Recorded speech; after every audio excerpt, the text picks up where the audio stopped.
With a population of 1.4 million, Calgary is the 5th largest metro in Canada, and it has grown far past expectations. You see, the first European recorded in the area only happened in 1787. Now, this is the second Alberta city that we cover on this channel, and if you've seen my video on Edmonton, I'd first like to say that I forgot to add it's the northernmost city in North America, not in the world. Secondly, make sure you're subscribed, and let's get right into Calgary's rocky rise.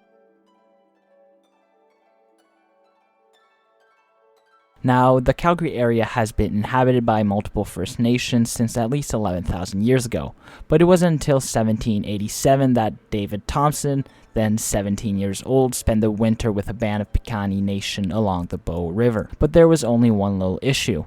You see, this young 17-year-old worked for the Hudson's Bay Company as a land surveyor.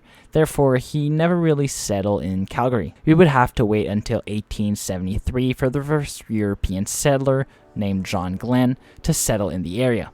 A decade or so later, in 1881, the federal government started giving out leases for land in the area for ranching, which would be the first major catalyst for immigration.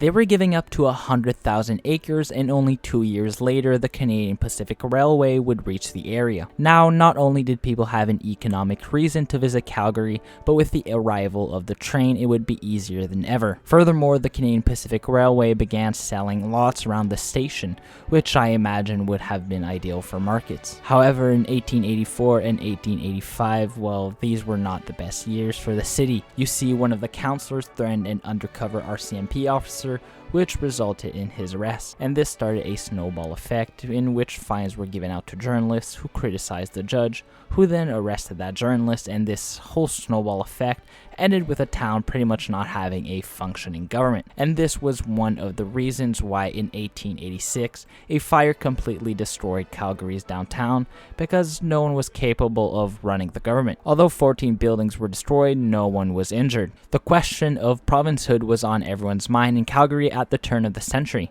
Alberta was proclaimed a province on September 1st, 1905, with Edmonton as the provisional capital. You see, the legislature would have to choose the permanent location. There were many supporters that actually did want Calgary to be chosen. However, in a 16-8 vote, Edmonton kept the title. Not giving up on being a major city in the new province, Calgary threw their hat in the ring to have the provincial university built there. But once again, they were defeated, and the University of Alberta was built in the city of Strathcona, which would later be merged with Edmonton. Now, the 20th century would be a productive one for Calgary, with built-up areas being serviced by power and water between 1905 and 1912. In 1909, actually, a 7-mile track of municipally owned street railway system opened in Calgary. And with 250,000 passengers per month recorded by 1910, I think this was a success. The period of 1906 and 1911 would actually be the largest population growth period in the city's history, from 12,000 inhabitants to 43 inhabitants in the 5-year period. And now, I told you this period would be productive.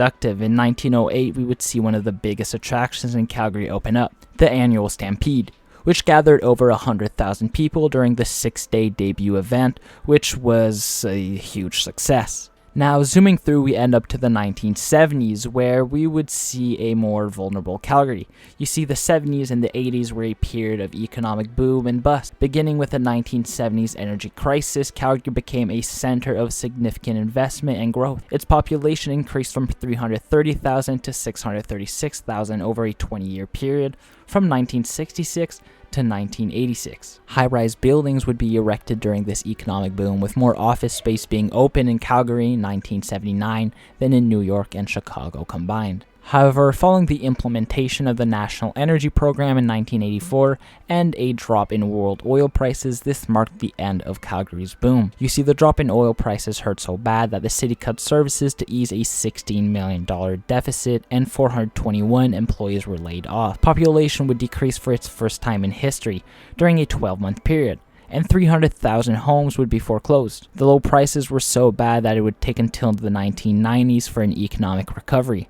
However, Calgary didn't seem worried in the slightest, with them securing $270 million in funding and being selected to host the 1988 Winter Olympic Games, being the first Winter Games host in Canada. Calgary not only had big money funding, but they also decided to build the Games arena from scratch, with the Canada Olympic Park alone costing $200 million.